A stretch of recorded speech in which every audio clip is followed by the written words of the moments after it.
రాముడు ఎలా చనిపోయాడో మీకు తెలుసా? రామనవమి ఎందుకు జరుపుకుంటారో ప్రతి ఒక్కరికి తెలుసు. కానీ రాముడు ఎలా ఈ లోకాన్ని వదిలిపోయాడో చాలామందికి తెలియదు. లక్ష్మణుడు ఎలా చనిపోయాడు, హనుమాన్ని మోసం చేసి రాముడు ఈ లోకాన్ని ఎందుకు వదిలిపోయాడు, ఈ వీడియోలో తెలుసుకుందాం. ఈ వీడియో ప్రతి ఒక్కరు చూడాలి. రాముడు రావణుడిని చంపాక ఇక త్రేతాయుగం ముగిసే సమయం వచ్చింది. రాముడు అవతారం చాలించే సమయం రావడంతో శివుడు బ్రహ్మదేవుడు ఇద్దరు యమధర్మరాజుని నీవు రాముడి దగ్గరికి వెళ్ళే సమయం వచ్చింది అని చెప్తారు. కానీ యమధర్మరాజు ఎంత ప్రయత్నించినా రాముడి దగ్గరికి కాదు, కనీసం రాజ్యంలోకి కూడా రాలేరు. ఎందుకంటే సాక్షాత్తు ఆ మహాదేవుడి రూపమైన ఎల్లప్పుడూ రాముడి పక్కనే రక్షణగా ఎవరిని దగ్గరికి రానివ్వకుండా కాపలగా కాస్తాడు.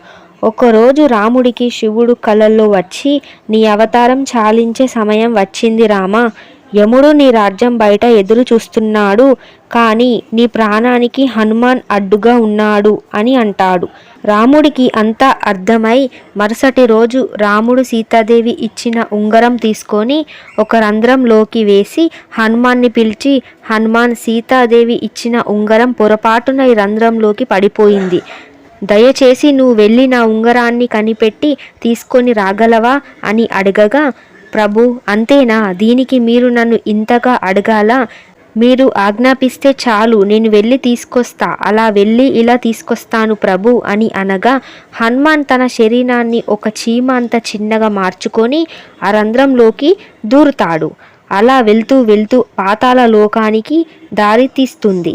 అక్కడ నాగలోకానికి రాజు అయిన నాగరాజు ఉంటాడు.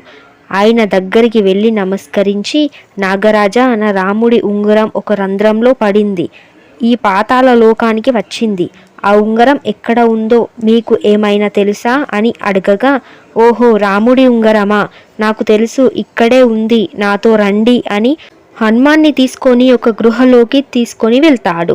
ఈ గృహలోనే ఆ ఉంగరాలు ఉన్నాయి అనగా, ఉంగరాలా, నాకు కావాల్సిందే నా రాముడి ఉంగరం కదా అని లోపలికి వెళ్ళి చూడగానే హనుమాన్ ఆశ్చర్యపోతాడు.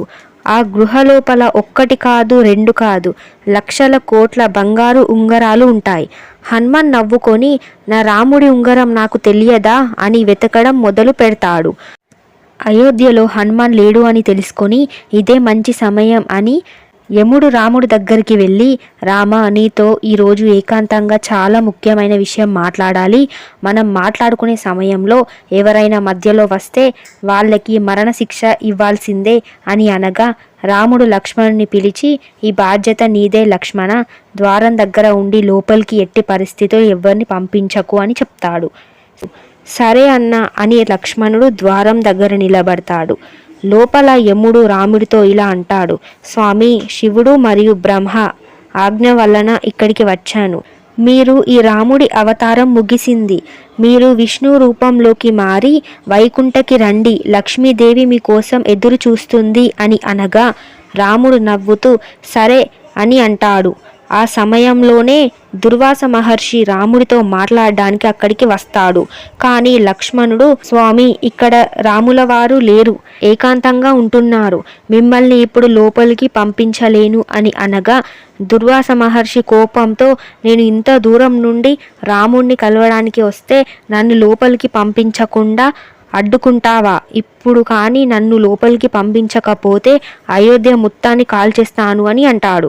లక్ష్మణుడికి ఏం చేయాలో అర్థం అవ్వక, ఇప్పుడు లోపలికి నేను వెళ్తే నాకు మాత్రమే మరణశిక్ష కలుగుతుంది, లేదంటే దుర్వాస మహర్షి అయోధ్యని కాల్చేస్తారు అని ఆలోచన పడి అయోధ్యని కాపాడడానికి తన ప్రాణం కూడా లెక్క చేయకుండా దుర్వాస మహర్షి వచ్చాడు అని చెప్తాడు. లక్ష్మణుడు లోపలికి రావడం చూసిన రాముడు బాధతో కుమిలిపోతాడు. అయ్యో లక్ష్మణ, ఎంత పని చేశావు నువ్వు, లోపలికి వస్తే ఏం జరుగుతుందో నీకు తెలియదా అని, ఇప్పుడు నేను నిన్ను చంపాలి అని బాధపడతాడు.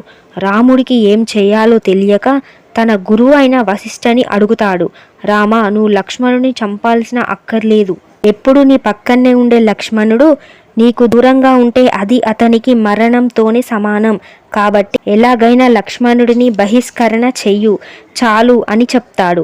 ఇది లక్ష్మణుడు విని మీకు దూరం ఉండడం కంటే చనిపోవడమే మేలు కదా అనుకొని సరియు నదిలో జలసమాధి అయిపోతాడు. ఇది చూసి అతని భార్య ఊర్మిళదేవి కూడా జలసమాధి అయిపోతుంది. ఈ 2 మరణాలని చూసి రాముడు బాధతో కుమిలిపోతారు. నేను కూడా జల సమాధి అయిపోవాలి అని సరియు నదీ తీరం దగ్గరికి నిలబడి ఉంటాడు. అదే సమయంలో పాతాళ లోకంలో హనుమాన్, ఓ నాగరాజా, ఏ ఉంగరం చూసినా నా రాముడి ఉంగరం లానే ఉంది, అసలు ఎన్ని ఉంగరాలు ఇక్కడ ఉన్నాయి, ఎలా వచ్చాయని అడుగుతాడు. అప్పుడు నాగరాజు ఇలా వివరిస్తాడు. త్రేతాయుగంలో విష్ణు రూపమైన రాముడు జన్మిస్తాడు. ఎప్పుడైతే ఒక బంగారు ఉంగరం పాతాళ లోకంలో పడుతుందో దాన్ని వెతుక్కుంటూ ఒక వానరం వస్తుంది. అప్పుడు భూమి మీద రాముడు అస్తమిస్తాడు. దాంతో త్రేతాయుగం అంతమవుతుంది. హనుమ, ఇక్కడ ఎన్ని ఉంగరాలు ఉన్నాయంటే ఎన్నిసార్లు అస్తమించాడు, అన్ని త్రేతాయుగాలు ముగిశాయి అని అర్థం. జీవితం అంటే ఒక చక్రం హనుమాన్. ఒక చక్రం ముగిసింది అంటే ఇంకో చోటు ప్రారంభం అవుతుంది అని 4 యుగాలు మళ్ళీ ముగుస్తాయి. మళ్ళీ త్రేతాయుగం మొదలవుతుంది. రాముడు మళ్ళీ పుడతాడు, నువ్వు కూడా మళ్ళీ పుడతావు. ఇద్దరు కలిసి మళ్ళీ రావణుడిని అంతం చేస్తారు అని అంటాడు. హనుమాన్ ఆశ్చర్యపోతాడు. అయ్యో, నా రాముడు ఇప్పుడు మరణిస్తాడు అని అన్ని ఉంగరాలు తీసుకొని వెంటనే అయోధ్యకి వెళ్తాడు. అయోధ్య మొత్తం వెతికినా కూడా రాముడు ఎక్కడా కనిపించడు.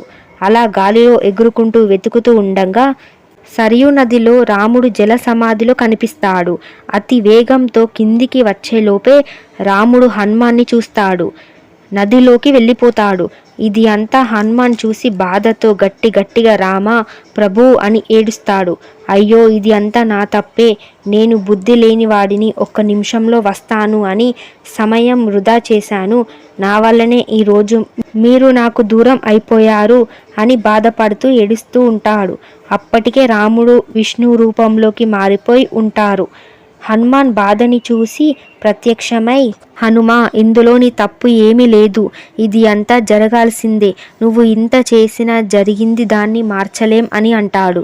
ప్రభు, నేను కూడా మీతో పాటు వస్తాను అని అనగా, కాదు హనుమ, నీలాంటి భక్తుడు ఈ భూమి మీద ధర్మ రక్షణ చేయాలి, నువ్వు ఎప్పటికీ చిరంజీవిగా ఉండాలి, ప్రజల్ని కాపాడుతూ ఉండాలి అని అంటాడు. సరే ప్రభు, మీ ఆజ్ఞ అని హనుమాన్ ఆ ఉంగరం తన వేలికి తొడుక్కొని హిమాలయలో రామనామం జపిస్తూ ఉంటాడు. ఇప్పటికి కూడా మన హనుమాన్ రామనామం ఎవరు జపించినా ఆయన అనుగ్రహం మనకి ఇస్తూ మనల్ని కాపాడుతూ ఉంటాడు. ఇది రాముడు మరియు లక్ష్మణుడి మరణం వెనుక ఉన్న కారణం. మీలో ఎంతమందికి ఈ విషయం తెలుసు?